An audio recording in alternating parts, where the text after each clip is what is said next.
So why does some metal sound like this and some like this?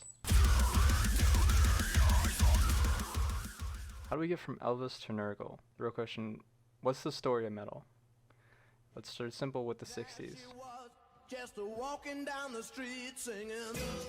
The 60s rock renaissance bands began to create heavier and moodier songs, Rolling Stones with Paint It Black and the Beatles with Helter Skelter. These songs were influential, but we can trace metal back further than that. A lot of people agree that one progenitor of the sound to be James Cotton in the song Cotton Crop Blues.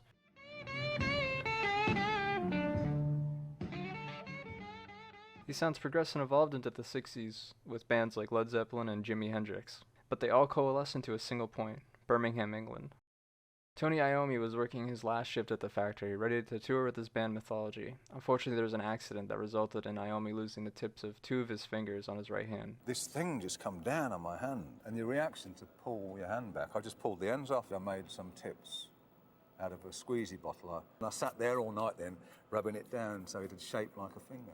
And it was just something I developed over that period, and then it enabled me to be able to play. Him and the drummer Bill Ward sought out members to start anew, adding Geezer Butler and Ozzy Osbourne to the band that would be known worldwide as Black Sabbath.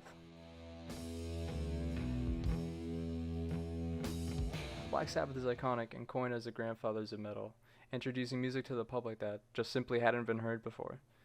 Both sound and societal commentary that just weren't eclectic to the contemporary flower power era music. By the 1980s, bands like Iron Maiden were firmly reaching into the British top 10, placing themselves within the cultural mainstream and as a dominant force in the music industry. As the decade rolled on, the music began to reach into America. Los Angeles found itself as the breeding ground for a new genre that would propel itself into the cultural limelight. Hair metal. Mötley Crüe, Alice Cooper, Poison, the list goes on. Being the first form of metal to get an album on #1 on Billboard 200, hair metal was so prolific in fact that in '85, artists from bands like Twisted Sister were giving testimony in Senate against the PMRC trying to censor the genre. Songs allow a person to put their own imagination, experiences, and dreams into the lyrics. Ms. Gore was looking for sadomasochism and bondage, and she found it. Someone looking for surgical references would have found it as well. Despite the PMRC's attempt to subvert the harmful rock and roll plague infecting the youth of America, it only emboldened the bands and made them more controversial, making them sell more records. Surprisingly though, in Los Angeles, there was something completely different brewing in the genre.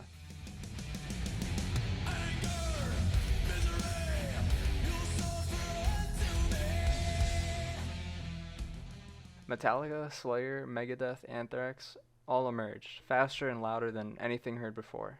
Thrash turned all notions of what metal could be up a notch.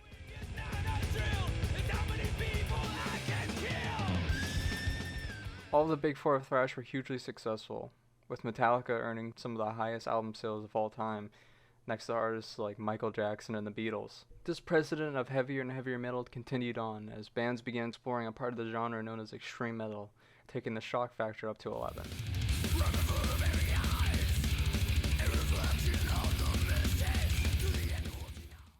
Death metal bands began forming in the mid-80s, with the first bands being San Francisco's Possessed in '83 and Florida's Death in '84, producing blast-beated, guttural vocaled underground hits.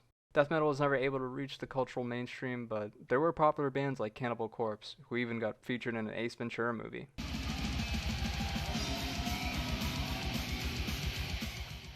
At the same time in the EU, Norwegian dudes in corpse paint were burning down churches, selling bits of their friend's skull who committed suicide, stabbing each other 23 times to death. Good old mayhem.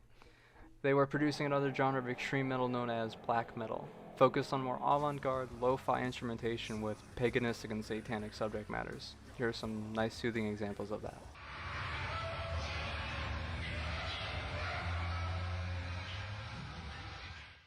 You could make hours of film on just the band Mayhem, and people already have. Check out the documentary Until the Light Dies or Lords of Chaos. Into the 90s, hair metal had already begun to fade, and thrash was losing its place to grunge metal with bands like Nirvana and Dead Kennedys. There are other bands like Pantera carving out new genres like groove metal.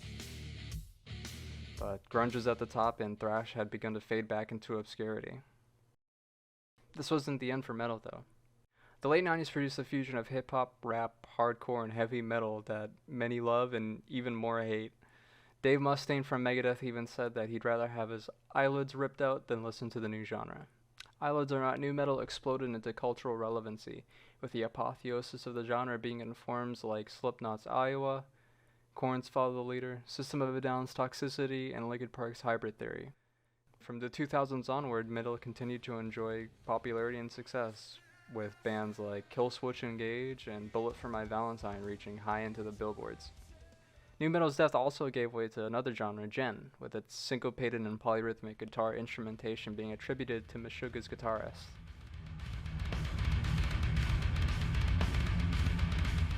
It also gave birth to a genre almost as equally hated as nu metal.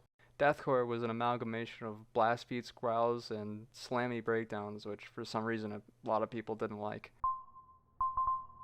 The genre was heralded by bands like Thy Art Is Murder and Suicide Silence. Despite the Nickelback treatment from the metal community, both bands were able to reach into the Billboard 200s. From the 2010 onwards, there haven't been huge shifts in the metal scene.